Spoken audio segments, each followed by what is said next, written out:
अस्सलाम वालेकुम guys, welcome back to my channel. I hope कि आप अच्छे होंगे। अल्हम्दुलिल्लाह मैं भी बिल्कुल अच्छी हूँ। तो आज मैं आई हूँ एक नई रेसिपी के साथ। तो रेसिपी स्टार्ट करने से पहले प्लीज़ आप मेरे वीडियो को बिना स्किप किए हुए देखें। तो आज मैं बनाने जा रही हूँ मूंग दाल वाली कचौड़ी, जिसके लिए मैंने 1 घंटा पहले ही मूंग दाल को पानी में भिगो कर रख दिया था।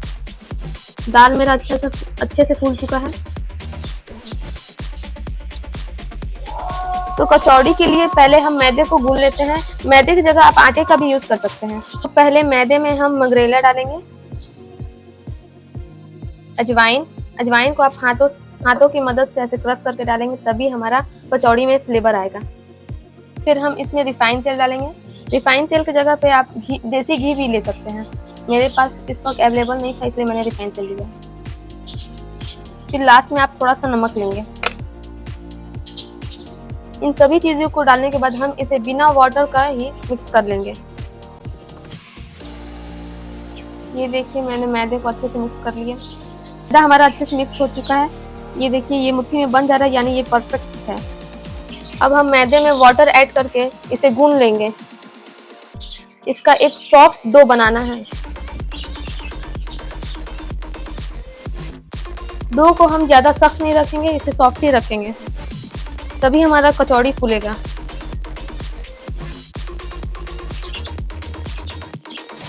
ये देखिए, मैदे को मैंने गूंद लिया। आपको इतना सॉफ्ट रखना है, जैसे आप रोटी के लिए आटे को गूंदते हैं, सेम आपको वैसे ही गूंद लेना है मैदे को।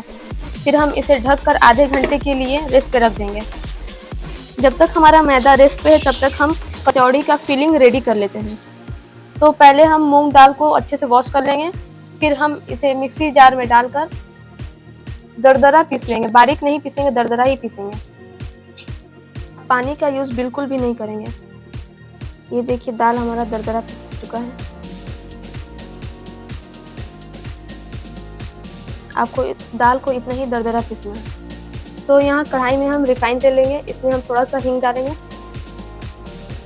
थोड़ा सा जीरा, खड़ा जीरा, सौंफ और कुटा हुआ खड़ा धनिया। इसे हम दरदरा ही कूटेंगे धनिया को। फिर हम थोड़ा सा कुटा हुआ अदरक लेंगे।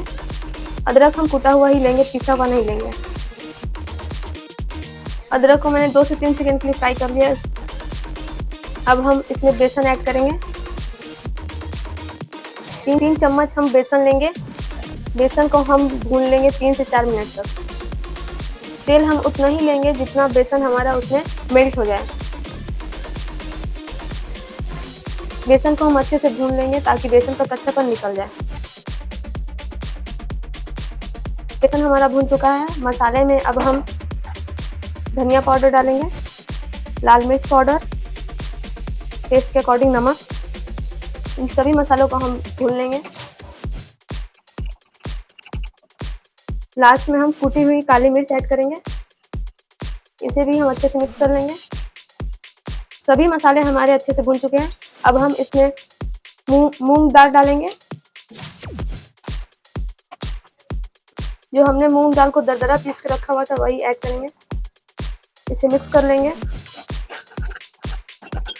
दाल को मैंने अच्छे से मिक्स कर लिया था। अब हम इसमें छोटी चम्मच गरम मसाला ऐड करेंगे, छोटी चम्मच आमचूर पाउडर। हम इसे अच्छे से मिक्स कर लेंगे।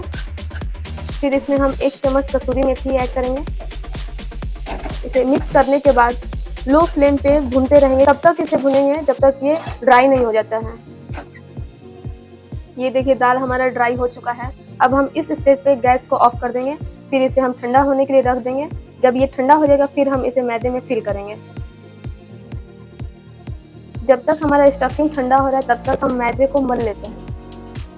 मैदा हमारा आधे घंटे तक रेस्ट पे था। ये देखिए, सॉफ्ट हो चुका है। अब हम इसे मल लेते हैं। मैदे को हम हाथों की मदद से इसे मलेंगे 10 मिनट तक। मलना इसे बहुत जरूरी है, वरना कचौड़ी हमारा ना ही फूलेगा और ना ही खस्ता होगा। तो कचौड़ी का मेन प्रोसेस यही है, मैदे को मलना। ये देखिए, 10 मिनट तक मैंने इसे अच्छे से मल लिया मैदे को। ये देखिए, बिल्कुल ही सॉफ्ट हो चुका है।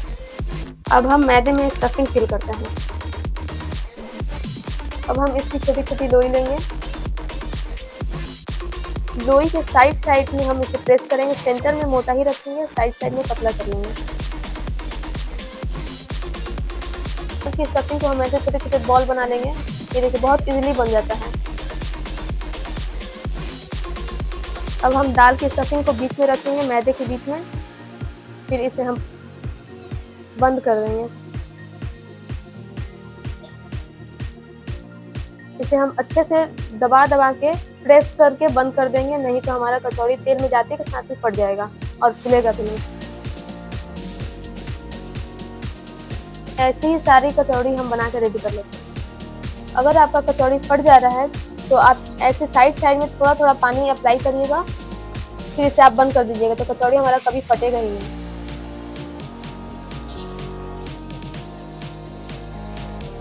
आप कचौड़ी को बेलन की मदद से नहीं बेलेंगे, इसे आप हाथों की मदद से ऐसे सेंटर पे रखेंगे और प्रेस कर देंगे। बस कचौड़ी हमारा फ्राई होने के लिए रेडी है। तो यहाँ कढ़ाई में मैंने रिफाइंड तेल ले लिया है। जब तेल हमारा गर्म हो जाए फिर आप फ्लेम को बंद कर दीजिएगा, फिर आप कचौड़ी को एक एक करके डाल दीजिएगा तेल में। कचौड़ी डालने के बाद फिर आप गैस को ऑन करके लो पे कर दीजिएगा, बिल्कुल ही लो पे, क्योंकि कचौड़ी हमेशा कच्ची ही तेल। कचौड़ी को आप तेल में डालने के बाद कच्छे से हिलाइएगा नहीं, जब तेल से कचौड़ी हमारा ऊपर आ जाए तभी हम इसे पलटेंगे। ये देखिए कचौड़ी हमारा तेल के ऊपर आ चुका है। अब हम इसे पलटेंगे। बीच में आप कच्छी नहीं लगाएंगे, नहीं तो कचौड़ी हमारा फट जाएगा, फिर फूल नहीं पाएगा। कचौड़ी हमारा इस स्टेज तक सारा फ्राई होगा। कचौड़ी को मैंने तेल से बाहर निकाल दिया और गैस को ऑफ कर दिया ताकि तेल हमारा ठंडा हो जाए। तेल हमारा ठंडा हो चुका है। अब हम इसमें कचौड़ी डाल देंगे। जब सारे कचौड़ी को हम तेल में डालने के बाद तभी हम गैस को ऑन करेंगे और फिर फ्लेम को पूरा लो कर देंगे। कचौड़ी को हम हाई फ्लेम पे फ्राई नहीं करेंगे, नहीं तो कचौड़ी हमारा कच्चा रह जाएगा और ना ही फूलेगा और ना ही खस्ता होगा। इसलिए कचौड़ी को हम लो फ्लेम पे फ्राई करेंगे। अब बिल्कुल घबराएंगे नहीं, कचौड़ी को आप लो फ्लेम पे ही फ्राई करेंगे। अगर आप घबरा कर हाई फ्लेम कर देंगे तो कचौड़ी अंदर से कच्चा रह जाएगा और फूलेगा भी नहीं। ये देखिए मेरा सारा कचौड़ी फूला है, बहुत अच्छे से फूल चुका है। मैदा को मलने से हमें यही फ़ायदा है, कचौड़ी हमारा फूलता है और खस्ता भी होता है और फटता भी नहीं है।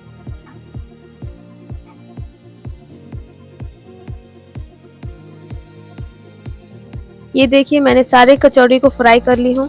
मैं आपको एक कचौड़ी तोड़ कर दिखाती हूँ। ये देखिए कितना खस्ता वाला कचौड़ी बना है। आप इस रेसिपी को एक बार ज़रूर ट्राई करें और फिर मुझे कमेंट में बताएं कि आपको ये रेसिपी कैसी लगी। मेरे चैनल को लाइक, सब्सक्राइब और शेयर करें। फिर मुलाकात होगी ऐसी एक नई रेसिपी के साथ। तब तक के लिए आप अपना ख्याल रखें और मुझे दुआ में याद रखें। Thanks for watching. अल्लाह हाफिज़।